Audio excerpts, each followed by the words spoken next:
Mais uma vez, bem-vindos a este programa que foi feito a pensar em quem gosta de pensar, em quem gosta de escutar, partilhar e sobretudo, comungar das ideias que aqui vão ser expostas. Comigo sempre estará Abel Magalhães, eu sou Américo Azevedo e este é aquele vosso programa que já se habituaram a ouvir, a escutar. Vamos conversar? Abel, vamos conversar hoje sobre um tema que é muito atual e nunca deixará de ser. Tens tempo para mim? Podemos conversar sobre ter tempo hoje? Sim, hoje penso que é um ato de inteligência e de sensibilidade aproveitarmos este bocadinho do tempo, esta porção de tempo, aproveitando este espaço, digamos, da internet, para tu, de onde estás e eu de onde estou, eu aqui em Beira Calvário e tu na tua casa, podermos falar deste fenómeno extraordinário que é o tempo. Porque eu gosto muito desta ideia que me foi transmitida através da análise transacional. Lemos o livro de Rosa Krauss, que tem a expressão: o tempo é um bem comum dado a todos por igual, mas que cada um depois usa, consciente ou inconscientemente, com proveito para tornar a vida uma festa, ou usa este tempo para tornar a vida um inferno. Quer dizer que o tempo que nos é-nos dado com esta missão, para fazermos dele o reino dos céus, uma etapa, um momento de construção do reino. E quando não fazemos isso, corremos o risco de usarmos o tempo para fazer dele um pedacinho de inferno. E eu penso que essa é a nossa grande responsabilidade, é aprender, ajudarmos uns aos outros a aprender a usar bem este dom maravilhoso que é o tempo que é dado a todos por igual, mas que cada um é responsável pela forma como vai usá-lo. Mas, Abel, dá-me a ideia, ao longo destes anos todos de vida que tenho, de que cada vez mais as pessoas não sabem usar o tempo. Não têm tempo para nada. Este não ter tempo para nada nem sempre significa que usam bem o tempo. Muitas vezes não sabem usar o tempo. Será que o ideal era ter tempo para encontrar uma forma de ter tempo? Américo, a tua pergunta põe-me aqui imensas pistas, entre elas aquele livro fabuloso para mim, o Momo, do Michael Ende, sobre esse tema. É precisamente sobre o tema do tempo, falando daquele tempo em que havia tempo para ouvir histórias, para ouvir os velhos, para ouvir as crianças, tempo para fazer uma coisa que um dia eu fui surpreendido com isto. Primeiro, eu estava no Funchal, beijo na montra das Paulistas do Funchal, um livro de Tagore que penso, nem sei como se chama, eu tenho para aqui, mas agora não me corre o título, mas é qualquer coisa como Meditações, que são números, quer dizer, são, sei lá, 60 pensamentos. E eu, como era o Tagore, entro e comprei-o. Abri e aparece-me isto, um pensamento do Tagore, que não está citado com a fidelidade, mas o pensamento é este. O grande mal do século, claro que ele falava do século passado, mas isto mantém-se e agrava-se, penso eu. O grande mal do século é que as pessoas já não têm tempo de falar de nada. Estar juntas para simplesmente saborear o estar, sem ter de tratar de negócios, sem ter de estudar assuntos, sem ter de falar de nada. Aquilo fiquei. Um dia já estava eu viúvo, já estavam os meus 2 filhos mais velhos, já estavam casados, e vivia comigo a menina. Repare, a menina já casou há 22 anos. Portanto, vê há quanto tempo foi isto. E um dia, portanto, ela tinha muitas vezes de ficar sozinha, os manos tinham casado, eu trabalhava até 10 horas da noite para aguentar a barca depois da morte da Isaurinha, que Deus haja, e a menina ficava muitas vezes sozinha. Houve uma noite em que eu fiquei fiquei com ela em casa.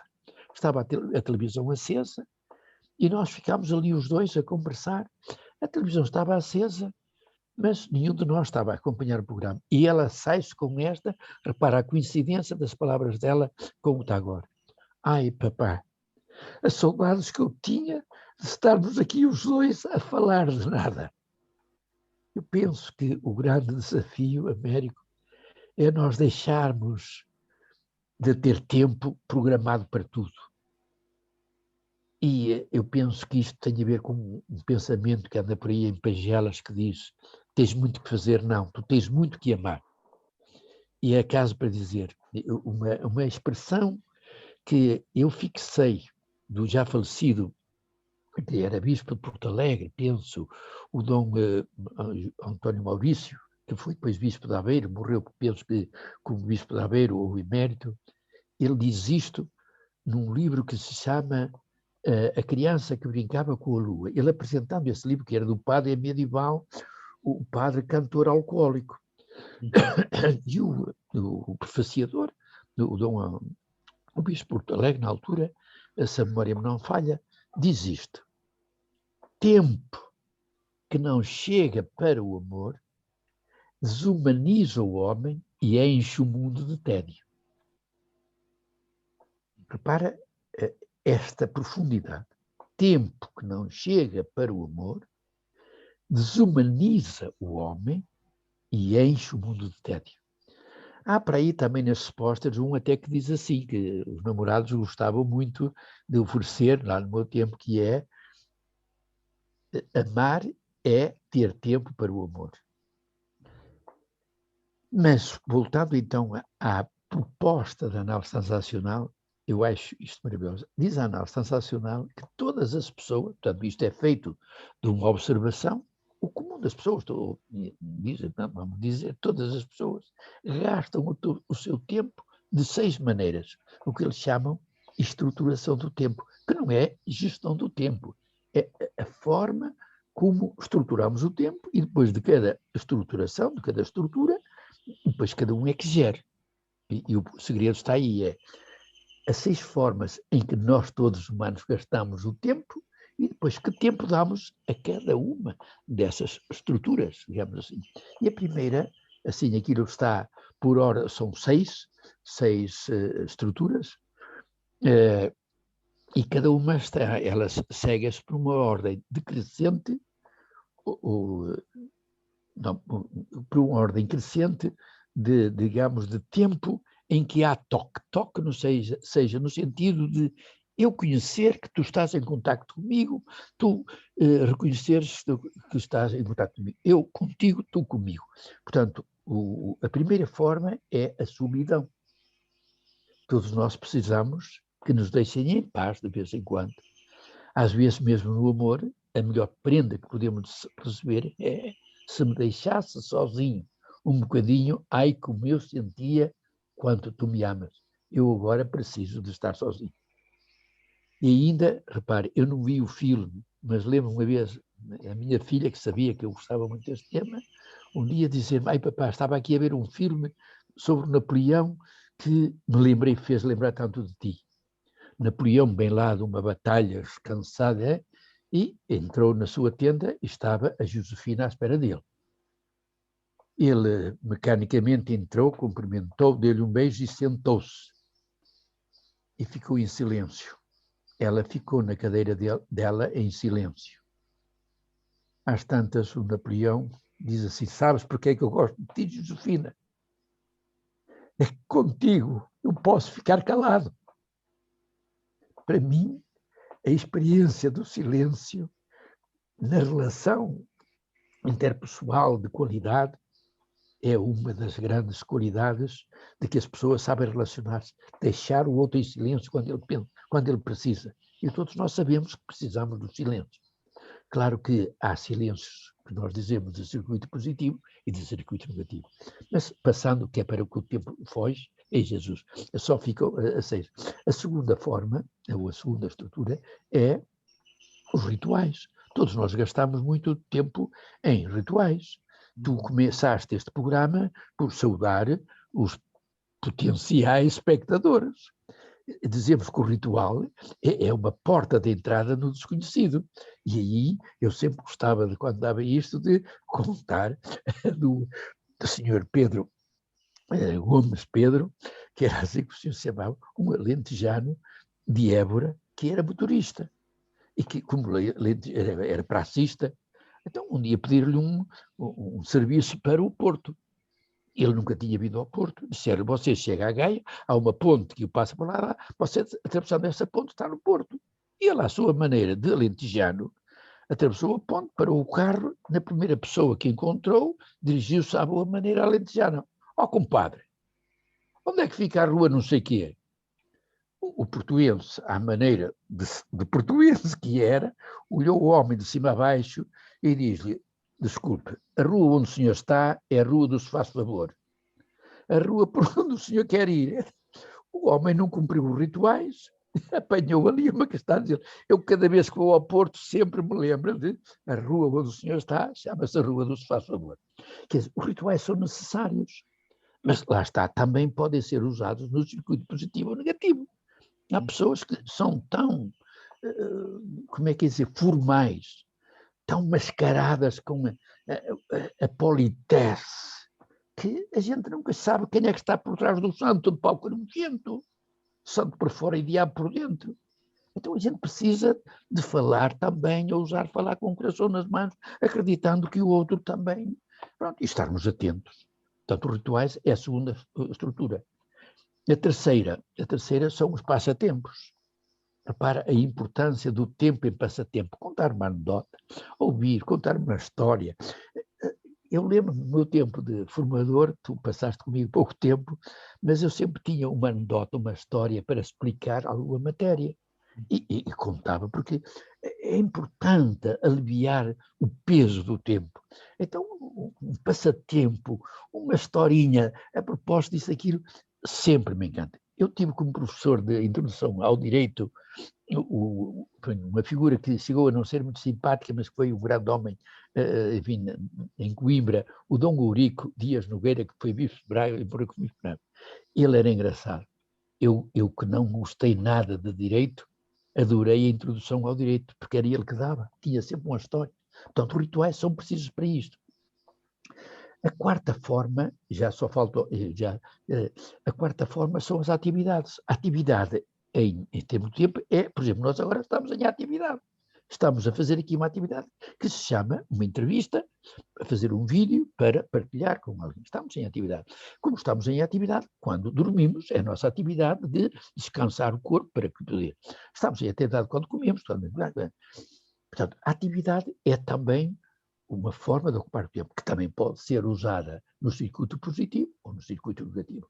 Eu lembro-me quando trabalhava no banco e, enfim, começámos o problema das reformas, etc. Opa, e agora, um gajo reformado vai para casa fazer o quê? Aturar a velha. E quantas vezes eu ouvi, opa, não é, inscrevi-me na faculdade porque pá, já não aguentava mais aguentar a velha sozinha. Nós que sempre nos demos bem, agora estamos a dar a mão. Quer dizer, é pessoas que só sabiam viver a trabalhar. E agora, a penúltima e mais dolorosa forma, que é o que nós chamamos jogos psicológicos. Depois poderíamos vir aqui, porque isto é muito interessante, porque os jogos psicológicos são as formas de auto e heteroengano. Isso que levou o Gandhi a dizer: o homem é muito mais sagaz, muito mais esperto, muito mais perito em enganar-se a si próprio do que enganar os outros. E todos nós sabemos que gostamos de nos enganar uns aos outros. Gostamos inconscientemente e pouco fazemos para tomar consciência que nós nos enganamos a nós próprios e enganamos os outros. E sexta e última forma, a intimidade. A intimidade é essa forma de estar com o outro em que eu me deixo ser quem sou. E convido que ele se deixe ser quem sou. E daí o João Paulo ter escrito aquele livro que tanto me tocou, porque tenho medo de dizer quem sou. É que eu tenho tal tabu. Se eu te digo quem sou, Américo, tu não me vais aceitar. E eu preciso ser aceite. Então eu mascaro-me. Eu não te mostro a partir da minha vulnerabilidade. A intimidade é a troca de duas interioridades, é a partilha deste mundo interior tão rico, mas ao mesmo tempo tão difícil de partilhar, porque a gente ensinaram-nos muitas palavras para falar de coisas e de ideias, mas ensinaram-nos poucas para falar de sentimentos. Repare, eu já 2 ou 3 vezes que me comovi. As minhas não palavras, com certeza que falam mais aos meus ouvintes do que as minhas palavras. Exatamente. Olha, e por hoje terminou o tempo, e é só para ver sobre o tempo que há para falar. Não. Mas eu não queria terminar sem lançar-te um repto. No próximo programa, e propor-te de forma na mesma de ter tempo, mas agora ter tempo para me comover. Pode ser? Sim, também é um tema interessante, porque, repare, eu penso que ninguém se comove se não se deixa conectar-se consigo próprio. Pois, Comove-se, eu movo-me comigo. Eu dou comigo. E eu propus-te este tema porque, assim, a ideia era ter tempo para mim, mas em vez de ser tempo para mim, é ter tempo para me comover. Porque se me comover, tenho tempo para mim, para me escutar, para me sentir. Sim, Não é? sim. Fica o desafio? Fica o desafio, porque eu penso que esse é o grande mal do sexo. Já não temos tempo de nos comovermos e nós deixamos secar as nossas lágrimas. E é tão bonito, não é? É tão bonito a bonito. gente comover-se. Sim. Não quero que deixes de comover, mas tenho uma notícia para te dar. É muito bom este diálogo com tempo marcado, mas com 2 pessoas com idades diferentes poderem partilhar o mesmo tempo durante algum tempo. Muito obrigado, Bel. Até ao próximo programa.